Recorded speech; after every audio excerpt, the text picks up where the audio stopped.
Magandang araw sa lahat ng SSS pensioners.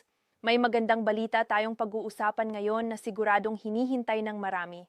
Ito ay tungkol sa second tranche ng 1,000 pension increase na inaasahang ipapatupad sa Enero 2026. Maraming nagtatanong kung kailan ito ibibigay, sino ang makakatanggap, at paano ito papasok sa buwan ng pensyon. Kaya sa usapang ito, ipapaliwanag natin ng malinaw, diretso, at walang paligoy-ligoy ang buong detalye para alam ninyo kung ano ang dapat asahan. Sa mga nakaraang taon, paulit-ulit nang nababanggit ang pension increase para sa SSS pensioners.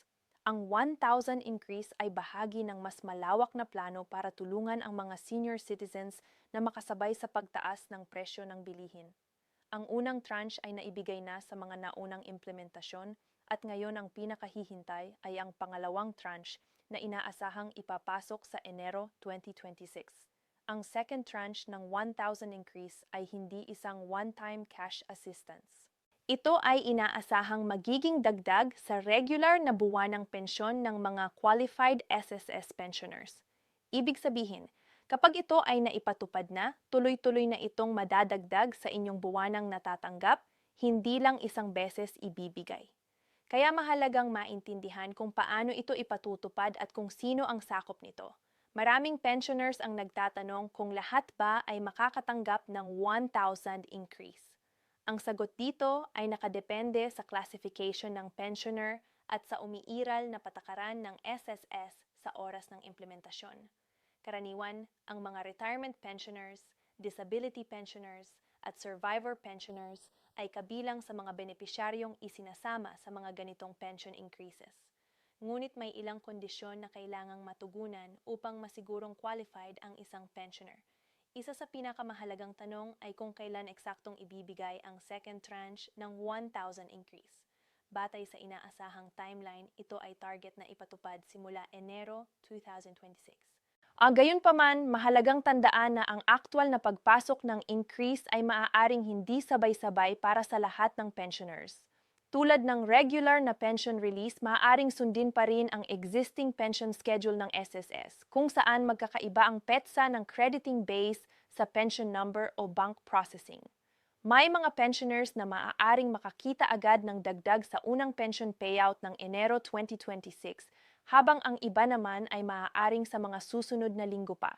Hindi ito nangangahulugan na may problema agad. Minsan, ito ay dahil lamang sa banking process o sa phased implementation ng increase. Ang mahalaga ay maging maalam at huwag agad mabahala kung hindi pa agad pumasok ang increase sa unang araw ng Enero. May nagtatanong din kung kailangan bang mag-apply para makatanggap ng second tranche ng 1,000 increase. Sa karamihan ng mga pension increase na ipinatutupad ng SSS, hindi na kailangan ng hiwalay na application.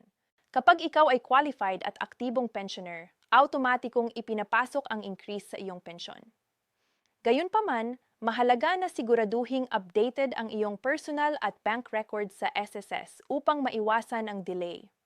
Kung may problema sa bank account tulad ng closed account, dormant account o maling account details, maaaring ma-hold ang pension at ang increase hanggang maayos ang records. Kaya isang mahalagang paalala sa lahat ng pensioners ay tiyaking tama at aktibo ang bank account na nakarehistro sa SSS bago pumasok ang Enero 2026. May ilan ding nagtatanong kung retroactive ba ang second tranche ng 1,000 increase. Ibig sabihin, kung sakaling madelay ang implementasyon, ibibigay ba ito bilang buo para sa mga nakalipas na buwan? Sa mga nakaraang pension adjustments, may mga pagkakataon na ang increase ay ibinibigay retroactively, ngunit ito ay nakadepende pa rin sa desisyon at opisyal na anunsyo ng SSS. Kaya mahalagang hintayin ang malinaw na abiso tungkol dito.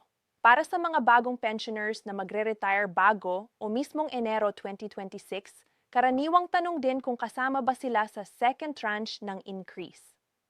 Sa maraming kaso, ang mga bagong pensioners ay isinasama sa pension increase basta't sila ay opisyal ng pensioner sa oras ng implementasyon. Ngunit muli, ito ay nakadepende sa eksaktong guidelines na ilalabas ng SSS.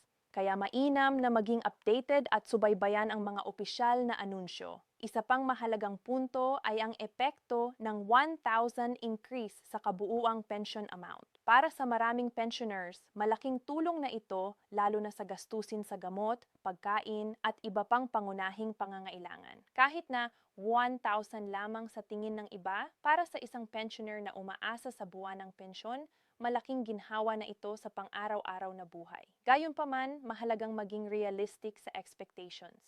Bang 1,000 increase ay hindi nangangahulugan na bigla nang magiging sapat ang pensyon para sa lahat ng gastusin. Ito ay tulong at dagdag, ngunit hindi nito tinatanggal ang pangangailangang mag-budget at magplano ng maayos. Ang tamang pag-manage ng pensyon ay nananatiling mahalaga kahit may increase. Marami ring maling impormasyon ang kumakalat online tungkol sa pension increase. May nagsasabing mas mataas pa raw sa 1,000 ang matatanggap o may kasamang iba pang cash assistance na siguradong ibibigay. Kaya mahalagang maging maingat at huwag agad maniwala sa hindi kumpirmadong balita.